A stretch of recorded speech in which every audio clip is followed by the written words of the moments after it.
But what's interesting about Brian Tyler Cohen is he seems to be deeply in bed with the Biden White House. And there's a couple of Gen Z influencers, you might have seen them on Twitter, and it got leaked that they're being paid by the DNC. I'm not saying I know this as a fact. I just find this guy super suspicious, and I wouldn't be surprised, don't know anything if this is true or not, I wouldn't be surprised if he was also on the payroll, because he is insanely well connected to the people in that administration. Like, he's interviewed so many of them on his podcast, he's interviewed Kamala Harris, he's interviewed Joe Biden, he's interviewed all these people.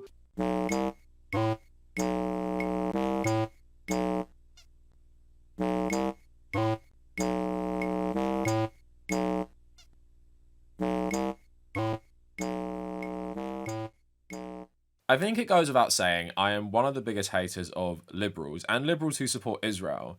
Last year, I think in October, I made a video criticizing Brian Tyler Cohen and David Pakman. Now, if you follow my channel for a long time, you know I have hated David Pakman for ages, and I've made videos calling out his insane takes on stuff like Israel and his just general pro-Israel support. But one thing that I've probably told you already in this video, shown you, is I basically speculated that Brian Tyler Cohen was on some sort of payroll linked to the Democratic Party. And it turns out he's not just on a payroll, he runs the payroll. He runs a group that gives up to $8,000 a month to creators affiliated with his program. And this was exposed thanks to Taylor Lorenz. And in response, Brian Tyler Cohen, who doesn't seem to personally run anything on his social media, has basically gone on a spree of smearing Taylor Lorenz's credibility as a journalist and not really responded to the heart of the article. It really seems like he's innocent. He even made it look like Taylor Lorenz is friends with Candace Owens. There are people like Taylor Lorenz who are desperate to tear the left apart, and in fact, it becomes clear who her efforts help when you hear stuff like this. Genuinely, I kind of like Taylor Lorenz because I know that she actually believes what she says. Do you get what I'm saying? So yeah, I generally don't align myself with friends of Tucker Carlson and Candace Owens. What this appears to be is that this liberal group he's running primarily funds pro-Israel, anti-leftist content creators. Brian Tyler Cohen himself has rarely made a video about Gaza on his channel. In fact, when I made my video last year, I went through nearly all of his content, and he made one video about Gaza, and that was interviewing one of the Pod Save America bros on like October 8th. He never spoke about it again until he tried to force people to vote for Joe Biden, right? They were going to settle the issue of those on the left looking to punish Joe Biden at the ballot box. I absolutely understand and appreciate that people are vehemently unhappy with Israel, with Gaza, with inflation. I am by no means here trying to claim that Joe Biden is perfect, because he's not. But here's the thing. They're never going to be perfect. I've never seen a politician in my entire life whose views align with mine on every issue. And that's okay. That's how it is. That's how it goes. You've heard the saying, voting isn't marriage, it's public transport. You're not waiting for the one, you're getting the bus. And if there isn't one to your destination, you don't not travel, you take the one getting you closest to where you want to be.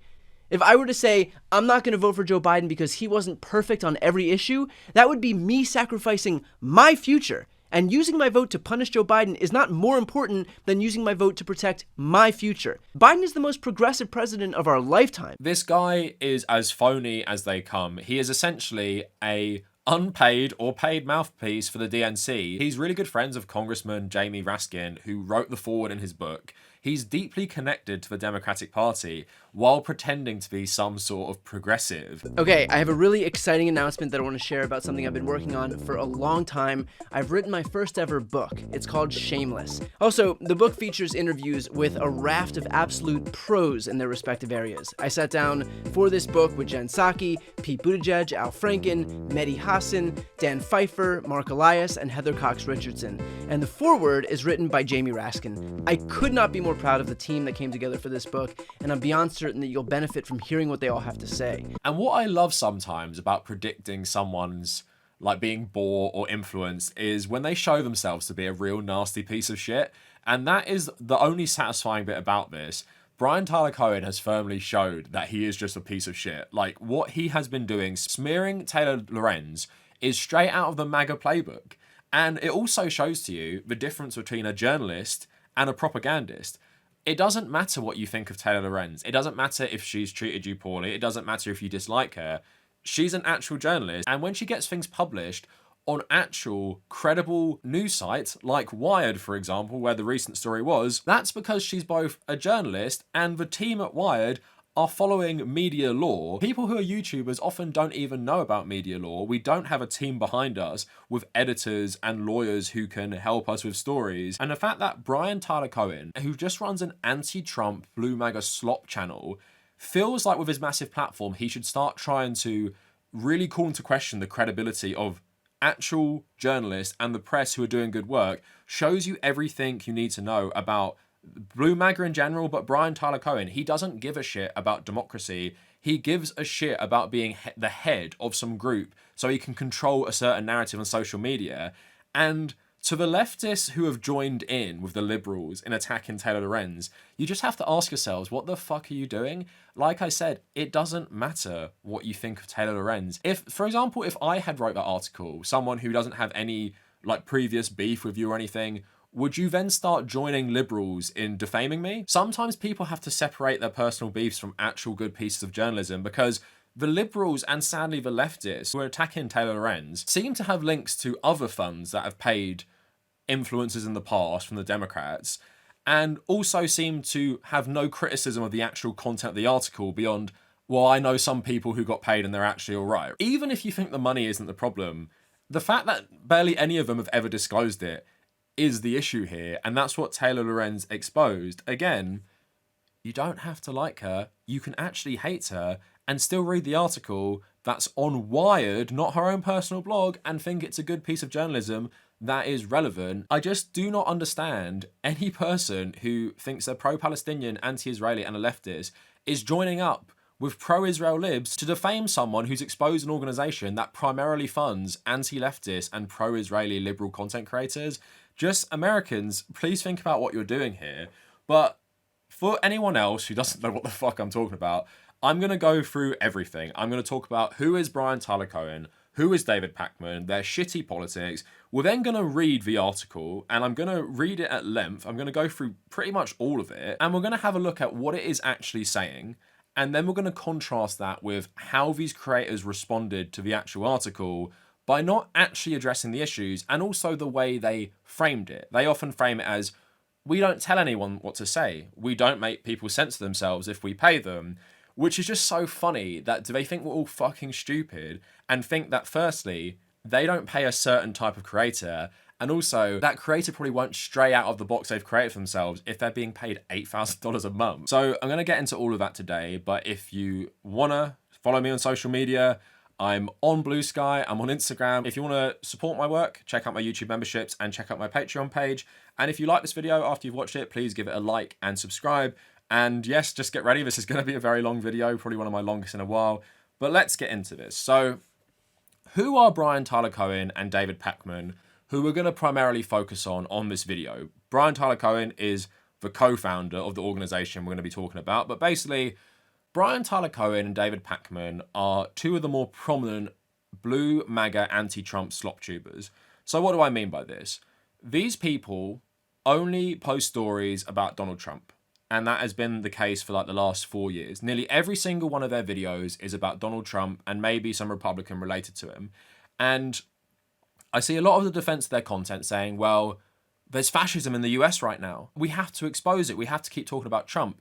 But they're called blue MAGA for a reason. If you center your whole ideology on Trump is so bad and unique that if we just remove him, America goes back to normal. Or if we elect Kamala Harris or Joe Biden for a second term, we've saved democracy, right?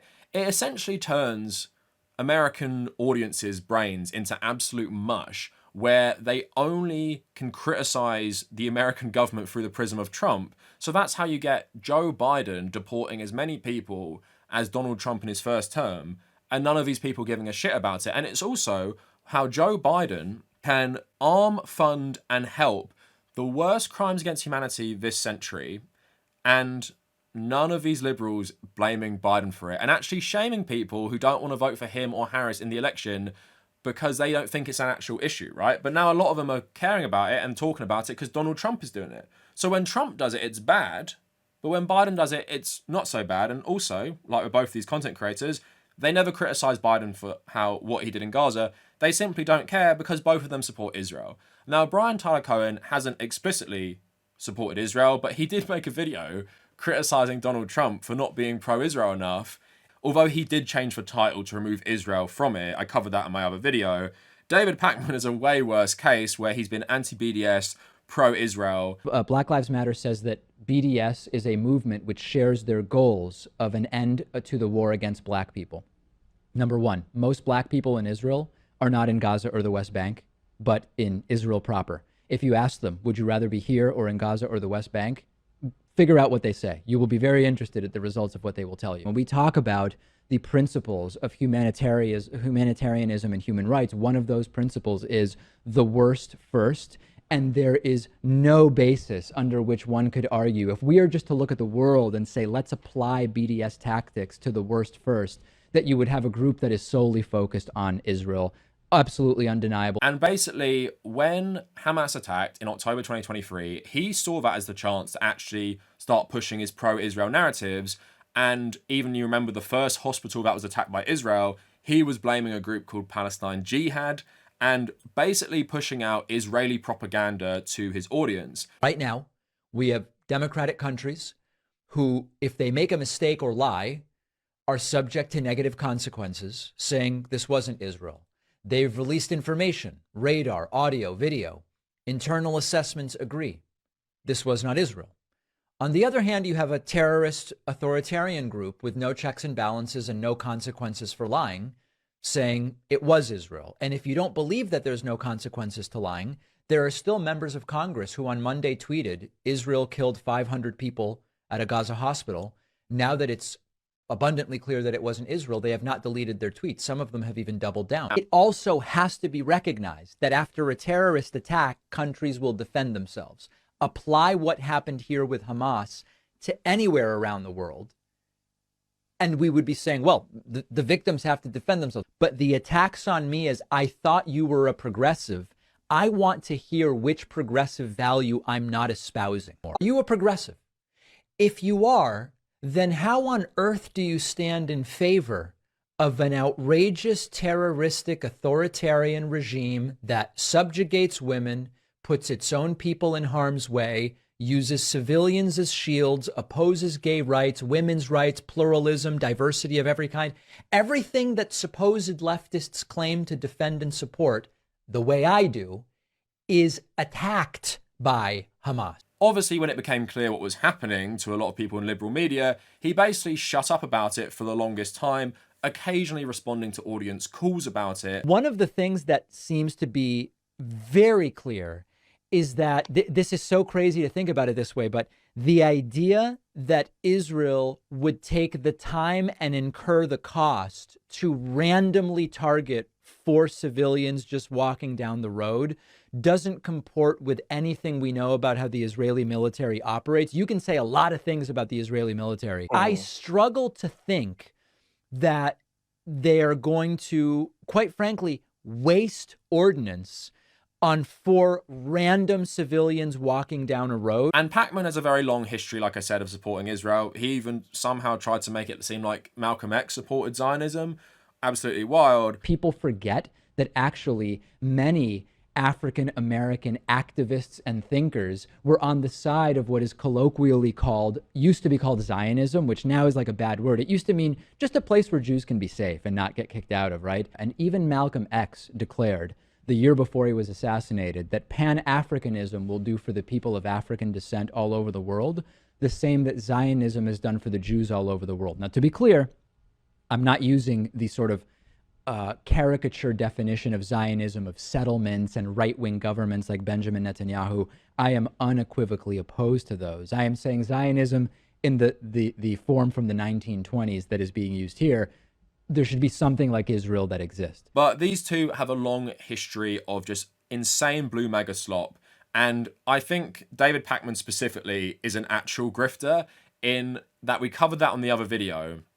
He has taken every single fucking sponsorship under the sun, including super shady crypto sponsorships, which his own audience called him out for, right? So this is, of course, a type of guy who would probably take $8,000 from a group and sign a form saying that he won't tell anyone. Now, I find both of these people completely irredeemable. Saying bad things about Donald Trump and the Republicans, who gives a fuck at this point, right? If you're not criticizing the entire system and acting like the Democrats will save you from fascism when they've pretty much enabled Trump this entire time, I don't know what to tell you. And also, these guys are pro-Israel. They never criticize Democrats for their Gaza stance, and they barely criticize Republicans for that either. Primarily boost Democrat politicians that are pro-Israel. And now it's coming out about the funding for other content creators that are pro-Israel.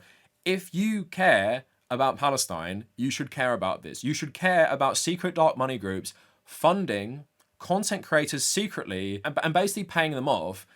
And you know, if these content creators hard pivoted into being like an anti-Israeli TikTok page or YouTube channel, the funding would not stay, would it? So now we've established who two of the primary villains are. Let's get into the Taylor Lorenz article, because if you've been caught up on the frenzy of social media, a lot of you wouldn't have actually read it. And I'll confess, I actually read this article because someone else sent it to me, and I didn't actually see Taylor Lorenz wrote it. I thought it was a good article, and I feel like if you took her name away from it and it was written by another author, people would have a lot less to say, but they're seeing Taylor Lorenz as an easy target because she is more controversial. But let's actually go through the article and see what it's actually claiming, and then we're going to look at the reaction of the people in the article. And I think you guys can probably judge for yourself, even without my commentary.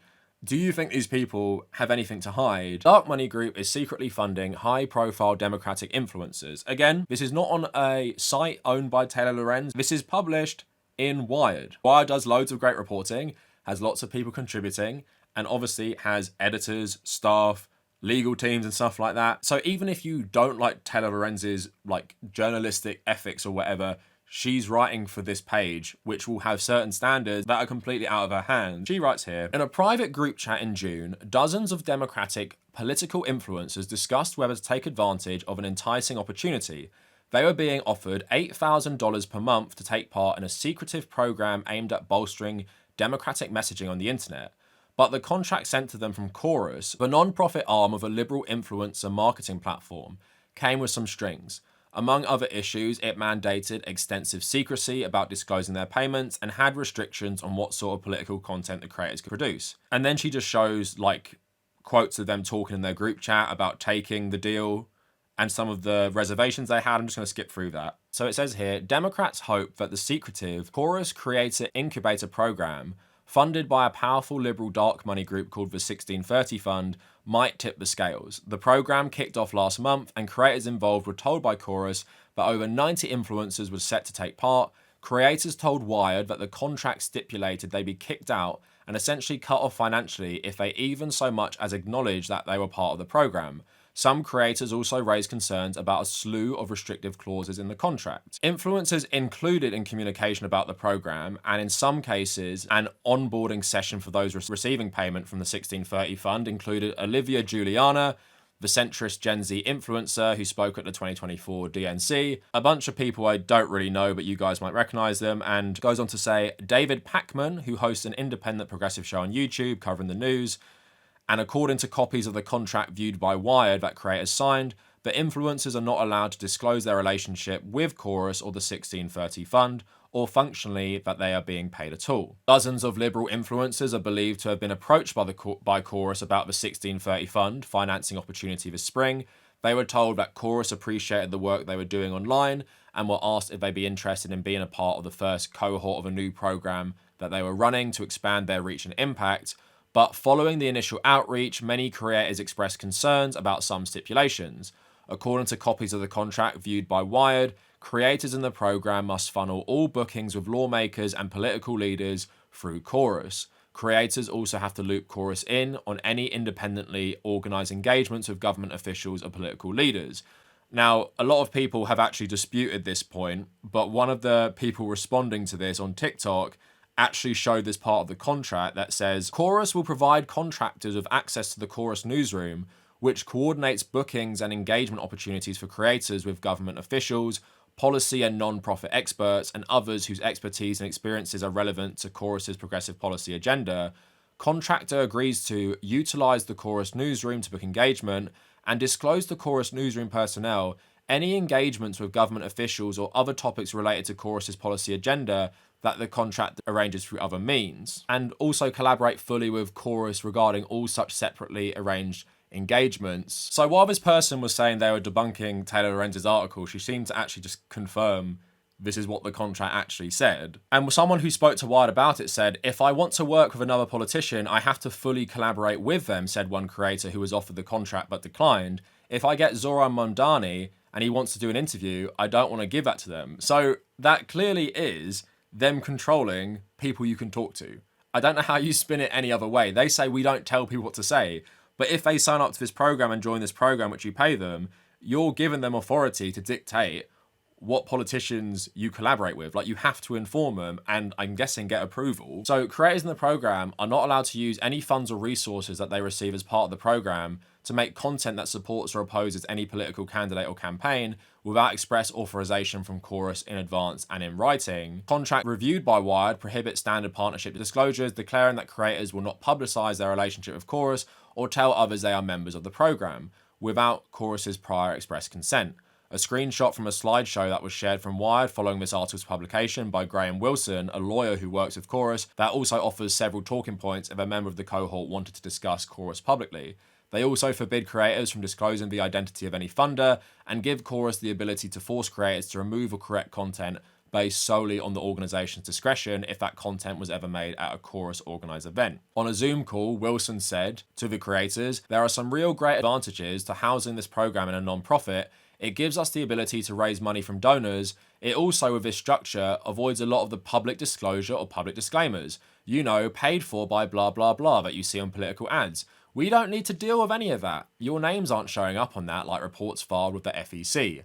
Wilson did not reply to a request for comment before the article was published. So let's just recap what we've heard so far. So these contracts that Chorus give you clearly are designed to make it look like your content is not influenced by Chorus. So they give you the funding, they help hook you up with their contacts in the government and lawmakers, the people you probably see on Tyler Cohen's show, and people like David Pakman's show. You're not meant to disclose that you work for Chorus without their approval. You're not allowed to interview certain politicians without their approval, like probably Zoran Mamdani, who hasn't really popped up on any of these channels anyway. And also, they're doing this to make it look more organic, so you don't have to say your content was funded or paid for like a standard political ad, right? So the creators who joined the incubator are expected to attend regular advocacy trainings and daily messaging check-ins.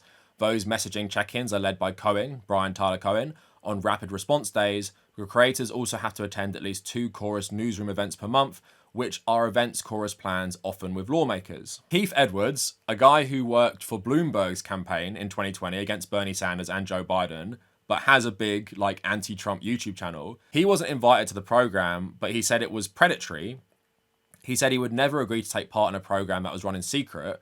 What I don't understand is, he says, why wouldn't you just donate to the creators directly who have already built something and just need to put gasoline on the fire?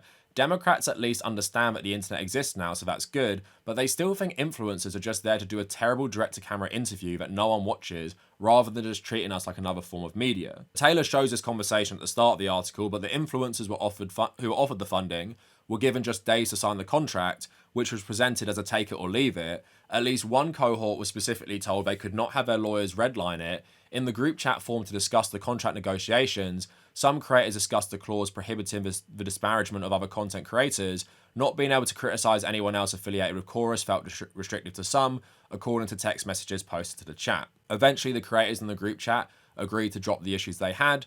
I don't think Chorus is out to screw us. Orleans, a creator who was offered $8,000 a month, said in the group chat, but some influencers in the Chorus program were only offered as little as $250 a month, said one creator who declined to accept.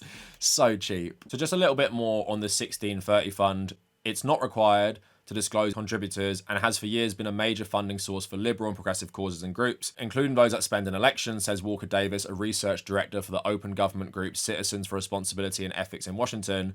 Though their recent tax returns indicate that they have pulled back from the eye-popping sums they raised in 2020, the organisation is still one of the top spending politically oriented non-profits in the country. Chorus, which is described in contracts reviewed by Wired as a project of the 1630 Fund that handles operations for the Creator Program, launched in November 2024 with ties to Good Influence, a for-profit influencer marketing agency aimed at helping content creators connect with social good campaigns. Good Influence was founded in October 2020 by Stuart Perelmuter, the former communications director for John Yarmouth of Kentucky. He co-founded Chorus with Brian Tyler Cohen. So there was a few little updates to the article, but broadly it speaks to itself. And what I say it probably is Brian Tyler Cohen and Democratic insiders like himself trying to groom the next generation of Democratic voters, because this is what they're seeing. They're seeing a lot of people now support people like Zoran Mamdani, supporting people who are way more anti-Israel vocally, and they're really popular across Gen Z. So they're seeing the Democratic Party massively shift against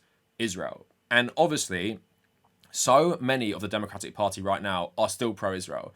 So I feel like this is part of a campaign to stop that from happening. You see a lot of Gen Z people running for Congress who are pro-Israel themselves, and they hope this continues. They're going to be establishment Democrats who are like Brian Tyler Cohen. They're not actually progressive in any way. They will support the presidential nominee no matter what. They'll support Kamala Harris, Gavin Newsom.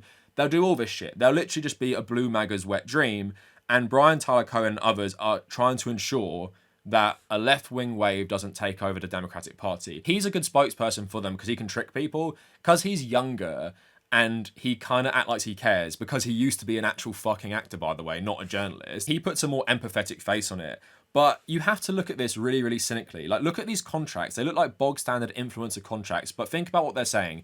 You cannot interview politicians Chorus don't approve of. You cannot criticize other creators in the Chorus group, including people who are rabidly pro-Israel, by the way, and they have so much influence on your content. And you even have little check-ins with Brian Tyler Cohen, who's going to feed you stories to run because he's deeply impaired with a Democratic establishment. Now, remember what this article is saying. This article isn't saying that the DNC and the Democratic Party fund this program directly or they control it directly. No one is saying that this is run by AIPAC. No one is saying this is explicitly pro-Israel or anything like that. It's more what isn't said. And we all know that the content creators selected for this are pro-Israel establishment Dem supporting content creators that you already see. And this wouldn't be the first fund that does this. There was another fund called Progressive Victory, I think Bad Empanada covered it, that's funding a bunch of like liberal Destiny adjacent slop tubers, giving them like $1,000 to say nice things about the Democratic Party. You might know about Progressive Victory. This is like a political action committee founded by like Destiny and Brianna Wu, basically to like steal money from people under the guise of them donating it to like the Biden election campaign. And in the 2-year period from 2023 to 2024, they distributed a handsome $1.2 million. Some of the biggest payments on here went to like people in Destiny's orbit for God knows what. These are like relatively small streamers who clearly have no real pull. And paying them for advertising services is fucking insane, given that they have no pull. What sort of advertising would they do? They don't have any name recognition. Like you see here, Hunter Avallone, for example, was paid $3,000. So Hunter Avallone, who gets what, like 200 viewers, he was paid $3,000 by this PAC funded by donations, with its money distributions is decided by people like Destiny and Brianna Wu. For advertising, aside from Hunter Avallone, someone who it makes no sense to be paid $3,000 fucking dollars for advertising because he has no pull whatsoever. We have like Nassif Yunus, aka Lonerbox, who is, I remind you, British, being paid for digital advertising services by an American super PAC. We have Sean Hutchinson, Hutch. That's the COD YouTuber, Hutchinson, Sean Hutchinson, Hutchie, just like my friend Nassif Yunus here, received a generous $2,000 payment from this PAC, despite the fact that he gets like 20 fucking viewers and no one watches him or cares about what he says at all. It's nothing new, but this is a more coordinated effort to really destroy Gen Z content creators in America in an effort to protect the establishment, and that includes protect the support of Israel going forward. So now let's talk about the absolutely unhinged reaction from people like Brian Tyler Cohen. I firstly want to go to his video on it. One thing I really want people to keep in mind as you watch this and you watch these responses, think about what we've just gone through. And I know you might have been bored with that article because you guys don't like reading. Think about what we actually read. Think about what the story actually said. And think about if they're actually addressing it or if they're taking the next leap in logic. Are they saying stuff that Taylor didn't say and rebuking that? And are they responding to stuff that isn't actually in the article? And think about how they're actually framing Taylor Lorenz herself. If you are so innocent and you can prove the receipts, like, firstly, show us the contract, and also respond to the article. Don't smear the journalist who wrote it. Makes you look like Donald Trump. Let's get into Brian Tyler Cohen's response, what he was retweeting afterwards as well.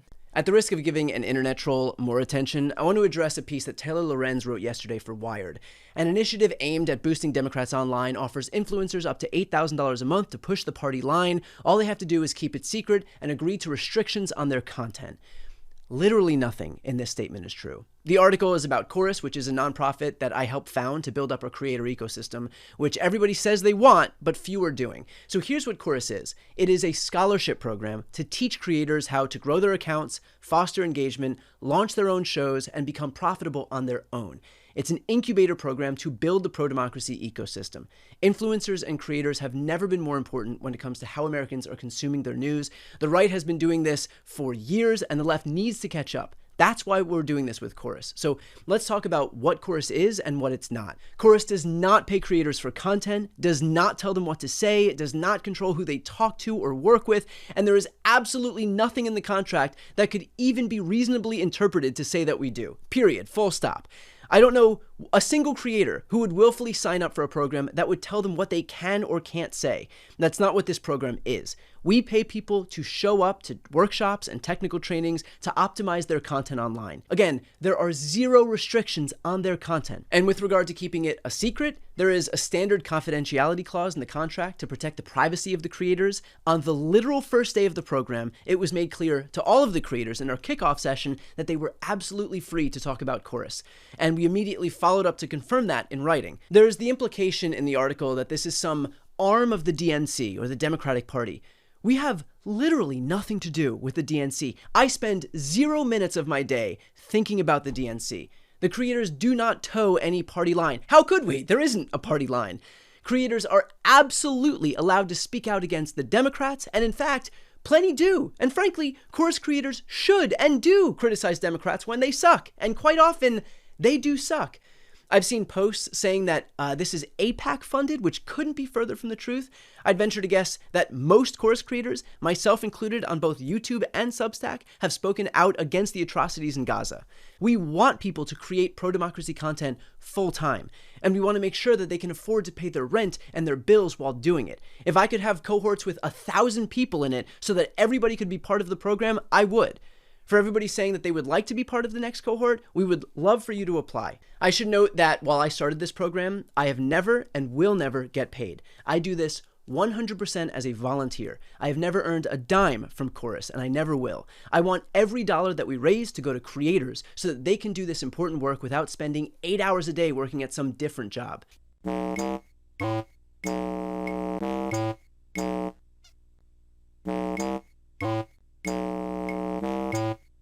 We desperately need incubators teaching and amplifying new content creators, and not just Chorus, by the way. There are other programs in this space doing the same thing. I want all of them to succeed. We need all of them to succeed.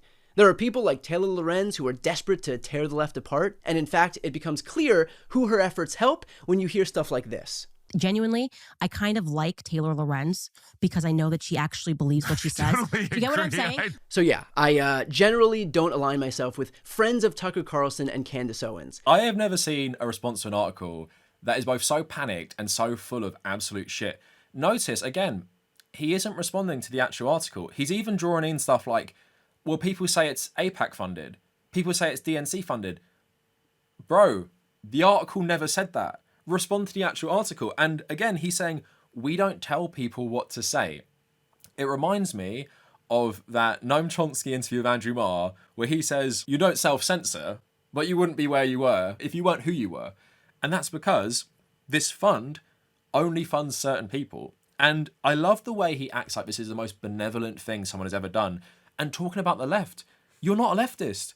Stop being full of shit. What leftist has not talked about Gaza? And he says, oh, I've talked about Gaza recently. You talked about Netanyahu like once on someone else's stream. You do not dedicate any significant amount of your content to talking about Gaza. You're a propagandist for Biden and the Democrats, and you're a propagandist for Harris, and now you're a propagandist for the same war criminals funding what's going on over there. You are not supportive of Gaza in any way. And everyone you fund right now, there is no content creator who has taken a significant stance on Gaza. There is no content creator who is constantly posting about Gaza. Sure, there might be a few smaller ones who have actually spoken about it a little bit. There is no significant presence there. And also, where is all the funding for the independent media that actually has a big reach on the left? Majority Report. Are you funding them? No. Are you funding Humanist Report? Are you funding the Rational National? Are you funding any left-wing media? No, you're funding liberal Zionist content creators who you pick for being liberal Zionists. So yes, you might not tell them what to say, like specifically, but here's the thing, Brian. You are in bed with the DNC. You know everyone in the DNC. You work with the DNC. They might not be directly funding it, even though Taylor Lorenz didn't even allege that. But through your own organisation, you're giving people $8,000 a month. You're running workshops to tell them what to say. You're hooking them up with interviews with government officials that you approve of, and they have to ask permission to interview people that you don't approve of, which you might deny. They have to ask permission to disclose if they're funded by Chorus, and most of them didn't fucking do this, by the way. So he's an absolute gaslighting liar, and it sums it all up. He brings in some random fucking clip of Candace Owens saying she likes Taylor Lorenz, but doesn't even play the whole clip. It's 2 seconds. She could have said, I like Taylor Lorenz because she believes what she says, but she's crazy. I don't know what she fucking says. Tucker Carlson's laughing. He doesn't like Taylor Lorenz. It's clear he's disagreeing. So this guy is a fucking piece of shit. I've hated him forever. And there is a small satisfaction when someone you fucking hate who has this like real like sanitized image comes out viciously as a piece of shit. And I feel like the Green Goblin. When I saw this, I felt like Willem Dafoe as the Green Goblin smiling because I felt so vindicated. It's the only good thing about being a leftist sometimes is you're right about everything in advance.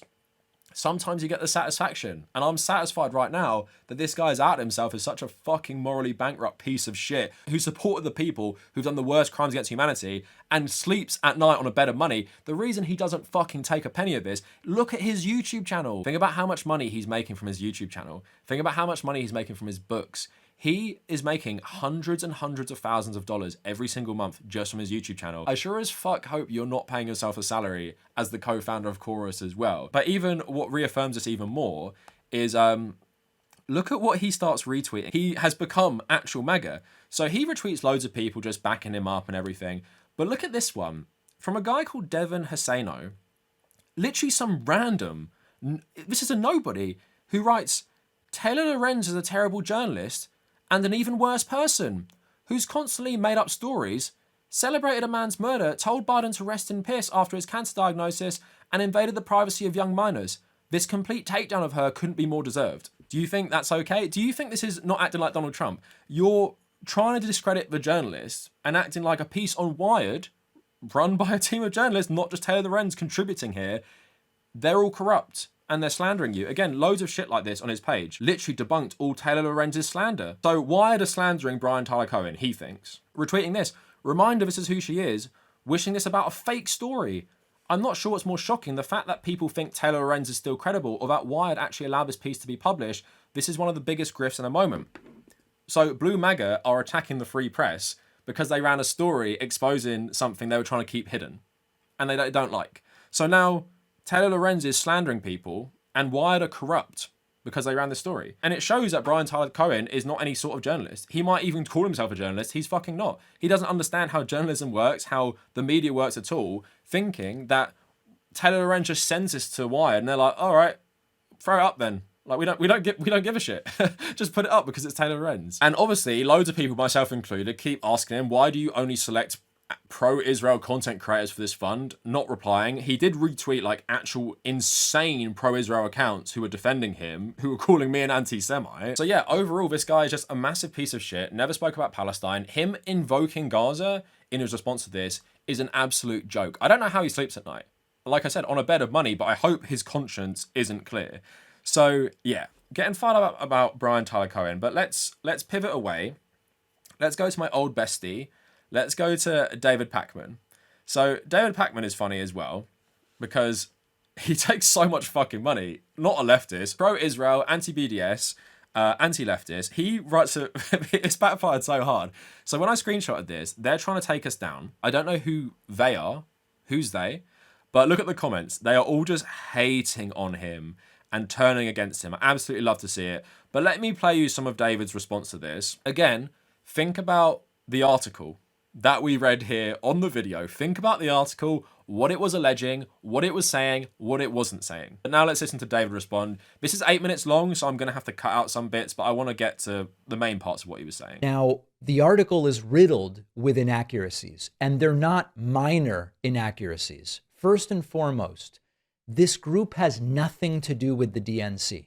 People writing saying the Democratic Party is telling people what to say. At its base, the group has nothing to do with the DNC, period.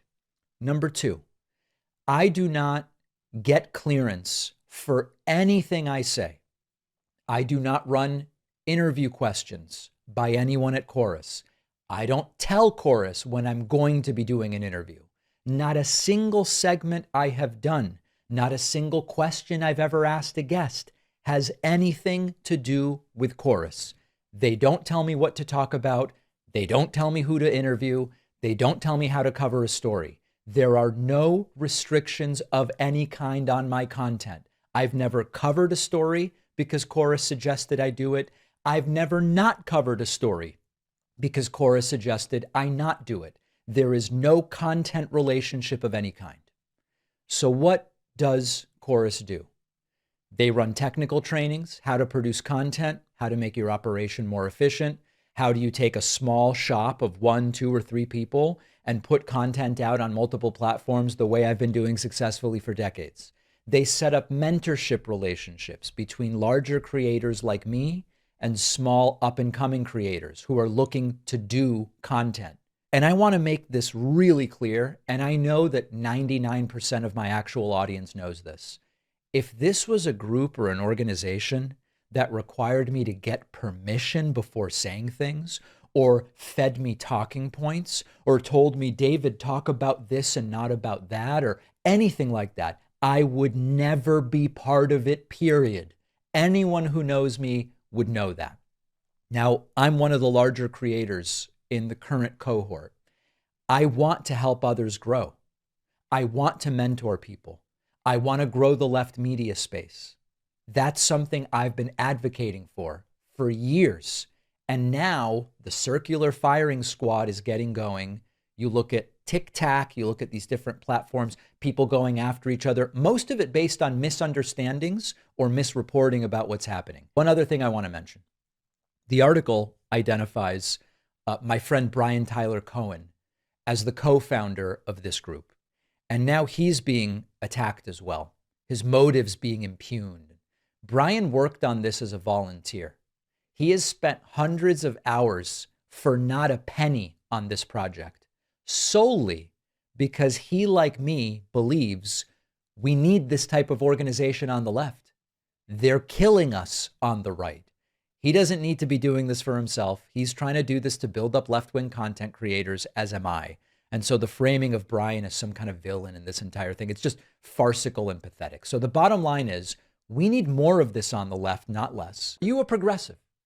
If you are, then how on earth do you stand in favor of an outrageous, terroristic, authoritarian regime that subjugates women, puts its own people in harm's way, uses civilians as shields, opposes gay rights, women's rights, pluralism, diversity of every kind, everything that supposed leftists claim to defend and support, the way I do, is attacked by Hamas. So again, like with Brian's response, they're pivoting away from what the actual story said. He's saying, they don't tell me what to say. They don't run questions by me. Also, can I just say, this guy specifically is one of the massive creators in there. So even if, for example, Taylor did say that and said every single creator in Chorus has to ask permission every single question before they interview someone, I bet this guy would be exempt from that anyway, right? Because he has that power and he has that draw of even being in the program. They'd want his help with this. So they're not going to put any restrictions on him. I bet his contract is actually completely different from the other ones. Doesn't matter though. Let's act like it's the same. He's still saying that the article said the DNC are basically coordinating and funding this. They're not explicitly, and everyone knows that. It doesn't fucking matter though. They might as well be, because Tyler Cohen is essentially the unpaid mouthpiece of the Democratic Party. He even defended Joe Biden's debate performance, right? Did Biden have more difficulty in this debate? Yes, but that's a question of style. Biden was not polished, he stuttered, and yes, he is old. But I would take that any day of the week over Donald Trump, a criminal, a liar, a con man, and an avowed dictator. Trump is a threat to democracy. Biden is not perfect, and Donald Trump is a skilled liar. He practices every day of his life. I am less concerned about style than I am about results, and the results speak for themselves. The U.S. is the strongest it's ever been under Biden, and the world is safer under Biden. That's what's on the ballot in November. That's what will drive my vote. And if you care about the future of democracy, the foundation on which every single issue is based, then that will drive your vote as well. The debate performance that Nancy Pelosi saw and then destroyed his presidential campaign.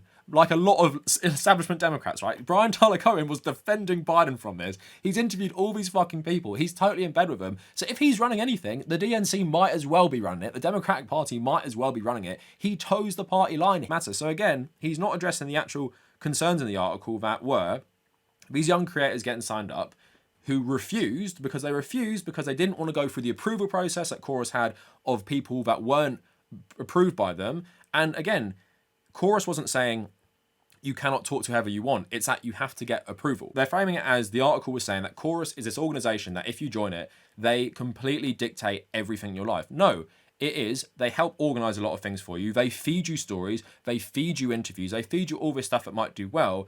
And when you give them the financial incentive, people are going to play ball. You're offering them fucking $8,000 every single month. That is a ludicrous amount of money to make just for being affiliated with this program.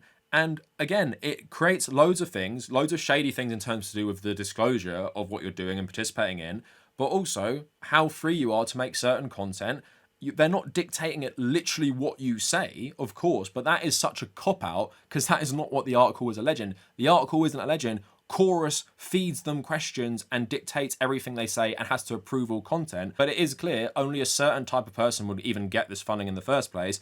And the contract shows there is quite a degree of control you give over if you sign up. That's why people didn't want to do it in the first place. And that's why people who spoke to Wired in the article, which none of these people mentioned, people who were offered the money and said no, they say that's why they didn't fucking sign up to it. Why don't you address those points? Why would people not want to sign up to it? Why don't you address the people who said they declined? Address fucking that. Address their concerns. Again, gaslighting and talking about independent media. Talking about the left and independent media. It's not independent media if you're using massive lobby groups and partnering with influencer agencies to secretly fund people and give them certain conditions for that funding and select a certain group of people who were all shaking hands with Biden just before he finished being president after he did the worst crimes against humanity. You're choosing a certain group of people and everyone fucking knows it. And although we know it anyway, like I knew it like a year ago, it's good for Taylor Lorenz to lift the lid off this thing and basically expose you all. And also it's hilarious that you're all running the exact same lines of defense against her article by acting like she said you are being told what to say by AIPAC and the DNC. And if you want like more proof that they're all just like fucking robots, look at two of the creators' responses to this article as well that they put out. So David Pakman writes, after a recent Wired hit piece, now fully debunked, no it's not, false claims started circulating, and sadly some people chose to unsubscribe from my website membership, Substack, or unfollowed on YouTube. That outcome is exactly what the author was hoping for when they put out a misleading and inaccurate article. If you want to support what I do, please consider subscribing. That's one post. Another person who was in the article said, because of a recent Wired hit piece that has now been debunked, misinformation spread like wildfire and several people decided to unsubscribe from my Substack. This is what the author wanted, despite publishing a false article. Please consider subscribing to support my work today. That is the same statement put into ChatGPT and rearranged. Are you really disproving Taylor Lorenz's article if you say you're not being told what to write and then two of the prominent creators put out the exact same fucking statement? Are we meant to believe they organically wrote the same fucking statement and they weren't given the exact same template from Chorus? It's absolutely insane. And of course, a lot of this thing about like hit piece relies on people not understanding how journalism works. So here's one of the defenders of them saying, Wired is officially starting to retract and change parts of Taylor Lorenz's article. How embarrassing for her. It's not a retraction, it's an update that says, following the publication of this article, Graham Wilson of the Elias Law Group, whose participation in the Zoom call, who did not respond to our article pre-publication, reached out on several points. So the article was updated. That's not a retraction. That's getting an update because you reached out to someone, they declined to comment, and then they commented. Someone writes, "This isn't a retraction or correction at all. It literally is. What original reporting is being retracted? None of it. They asked him for comment before publishing and he didn't respond. Now he has, so they added it in. That's literally a correction. Are you stupid?" So that's what I mean. This Blue MAGA attack on Taylor Lorenz is essentially a Blue MAGA attack on journalism. They don't fucking understand how it works. They think Taylor Lorenz somehow has the authority on Wired to publish whatever the fuck she wants, and people adding comments in later because she asked them for comment and then putting it in the article to be as factual as possible, they think that's a retraction. But loads of people were sending that round saying, oh my God, it started. They're retracting the article. They haven't retracted the article. And if they wanted to debunk the article properly, Tyler Cohen, get on your YouTube channel, show me the contract and show me where she lied. When it says stuff like Wired has seen the contracts and stuff, again, good media organizations will have lawyers, people who know media law, people who go over this stuff. Taylor Lorenz is not the only person who saw this article before it went live. I'd be very surprised if a lot of people didn't read this article before it went live. And also, my girlfriend went to journalism school. My girlfriend's a journalist who had to do things like media law. When I was applying for jobs out of university, I got really close to becoming a journalist for a few different media outlets.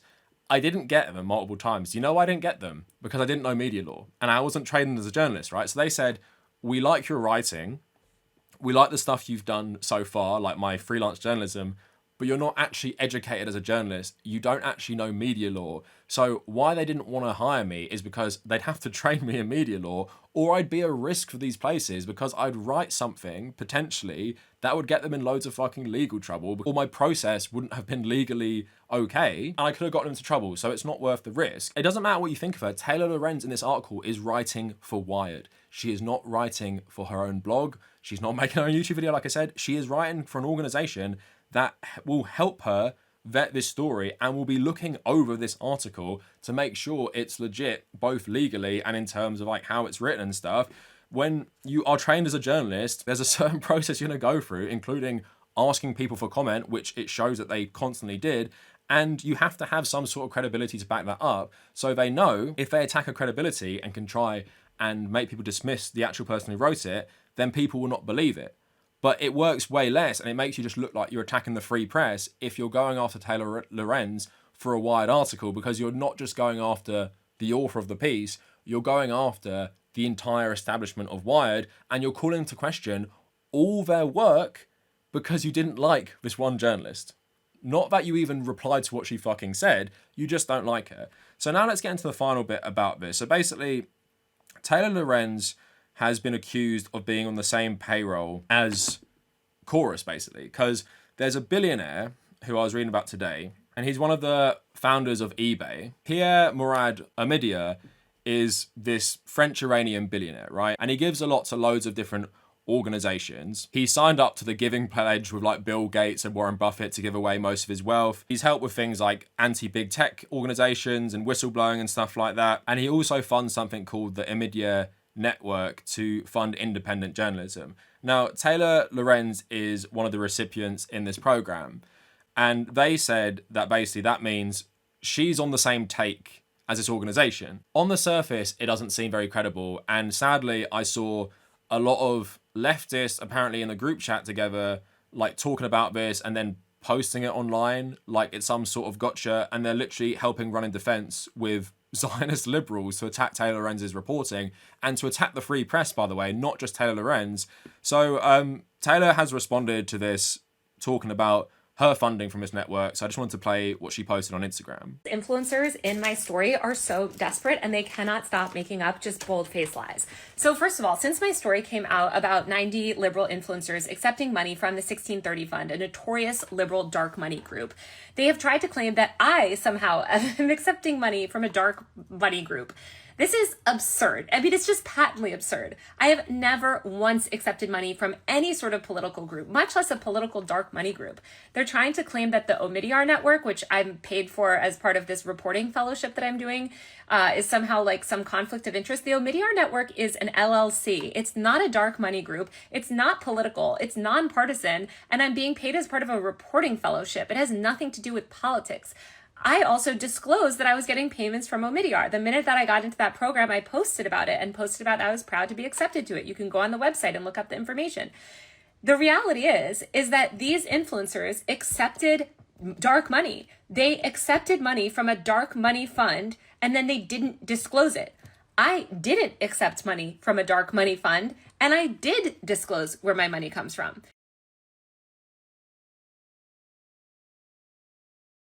So it's just very silly for them to keep claiming this. There's absolutely no basis to any of these things. And Wired, where I wrote this for, is an organization that has very strict editorial standards. If I had any financial ties to Chorus or the 1630 Fund, I would have to disclose that in the article. That would be disclosed in the article, obviously. But of course, I don't have any financial ties to either of those groups. And what these people also don't seem to kind of understand is why, if you guys are trying to argue that somehow the 1630 Fund also pays me, first of all, they don't, they fucking hate me. Why would they pay me? Why would they pay a journalist that's not a Democrat and that's criticizing them? Like, just none of it makes sense. And it's just the desperate flailing of content creators that are feeling called out because I wrote an article talking about accepting dark money and not disclosing it. And ultimately, that's what I have a problem with in this system. I have a problem with all the dark money in this political system and the lack of disclosure in the influencer space, specifically the political influencer space. So I don't care that these influencers are like, well, I was never given a specific script to of what to say. Okay, but you signed up for this politically driven, you're taking money from a politically driven dark money organization. You didn't disclose it. You were attending regular messaging check-ins. It's just not a good look. And I think if you want to, be transparent and and sort of engage in political commentary online, you should be transparent about where your money is coming from. And even the Omidyar network has said it's not affiliated with it on its website, saying it receives no funding for the Reporters in Residence program, which Taylor Lorenz is in via the 1630 Fund or any other outside sources. Our program work is supported entirely via our foundation and LLC. Taylor's saying there's a screenshot going around that is a refund from the 1630 sent from a program that Omidyar funded years before the Reporters in Residence program even began. So this was being circulated by actual leftists, people I would call actual leftists, but they've been saying that they have friends who get some of the chorus money. So I don't understand. So join a dog pile on a journalist because some of your friends are getting paid by a shady group and people need money. I feel like this phenomenon, just as a quick side tangent, American YouTubers and TikTokers feel so entitled to money in a certain way. Is like they feel like you can justify any sponsorship, you can justify any dark money, you can justify anything because, well, you make content, you deserve to make money. How about having fucking principles? How about having principles and understanding that you are not independent media if you're taking $8,000 a month from a group like this? You're not. If I took £8,000 from the Labour Party every month and I agree to a contract like that, would you view me with skepticism even if I was public about it? Imagine if I was secretly doing it. It's absurd. It's an insane amount of money. And there's a thing called integrity being a leftist. I've turned down fuckloads of money. I even ruined a contract I signed up for a VPN company where I'd done all the work because they told me at the last second the company was in Israel. I lost out on thousands and thousands of pounds. I didn't give a shit about doing that. I didn't even have to tell people about that because no one knew about it. The company didn't even disclose it was Israeli. They only told me in an email at the last second. I could have just accepted that money. But if you are a content creator who makes a living based on the trust of your own audience, and thank you everyone for obviously watching or giving me subscriptions on Patreon or YouTube memberships, your audience have trusted you, and especially in the realm of politics, we as leftists, we're meant to have principles. Defending people taking this kind of money is absolutely absurd, especially when the guy running the organisation is a liberal Zionist blue MAGA slop tuber who's now attacking the free press in defence of his fucking stupid fund, and because some of your mates take the money too, you're justifying it. And because, here's the main thing, they don't like Taylor Lorenz. And I'm not here to defend Taylor Lorenz, the person. I'm not here to defend how she acts online, how she talks to people, how she messages people, how she even interacts with people as in her profession as a journalist. Maybe she has treated you really badly. Maybe she's been really shitty to you. Maybe she has even treated stories badly or whatever. I don't know. If you have a problem with her, please make the video, make an article about it, write and collaborate about why she's so terrible. But in this instance, let's look at it in a vacuum. Wired published an article written by Taylor Lorenz, which is worked on by a team of people. That comes out, and blue MAGA Zionists attack her credibility to undermine the article while not responding to the article. And in response to blue MAGA lib Zionist takeover of like Gen Z social media in America to help shore up the status quo, you jump on a hate campaign against her because you got personal beef with her. If you got personal beef with her, air out the personal beef. Don't jump on a bandwagon and spread misinformation to discredit the press. Because don't think about Taylor Lorenz. You're attacking Wired. You're attacking their credibility. You're making them look suspicious. An outlet that does good work, and also an outlet that is far more valuable than nearly most of you guys. As much as I like the content of some of the people spreading this stuff, like, just think about what you're actually doing. And it shows a lot of these people just don't understand even just the process of journalism. If they think someone like Taylor is being funded by the same dark money and then gets an article published and apparently Wired don't give a fuck about it. Think about the implication of what you're saying. So yes, dark money is bad. Dark money for liberal Zionism is bad. You care about Palestine and you care about the next generation of politicians actually being moral and standing up to dark money, including Zionist money, including pro-Israeli money, which this clearly is as well, by the way, then you should care about this and not defend it because you might know someone who's all right and has got some money from it. American leftists and liberal content creators seem like the cheapest people ever. They just want to be celebrities. They just want to be in the in-group. And the thought of like being in a group chat with other leftist content creators, coming up with ways to jump on a hate campaign against a journalist I don't like so I can discredit a good media outlet that has done really good reporting lately is just absurd to me, and just shows you how much, like in my drama video, how much American leftists primarily care about manufactured drama and personal beefs rather than structures and overall like systems and economic systems. I don't think a lot of them even give a shit about this. They care about clout. Sadly, that's what social media is for, and that's what attracts people on social media. So please, people, reassess some of your intentions of this stuff. But overall, Taylor's article, no matter what you think of her, was a solid piece of journalism that the reaction to it should show you she's rattled them. And why has she rattled them? Because they were trying to be secretive about this. So she has rattled them. You see their responses. They're getting nasty. These golden boys are getting nasty, and they're all putting on a unified front to discredit her while not responding to the actual arguments. That says it all and says she's on the right track. And you should support Wired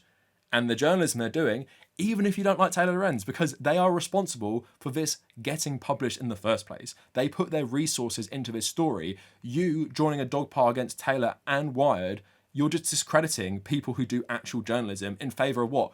Blue MAGA fucking slot so you can get a paycheck as well. Please have some more integrity. So that is it for the video. Let me know what you guys think in the comments. If anyone's got a spare $8,000, put it in the super chat. And if you made it this far, thank you for watching.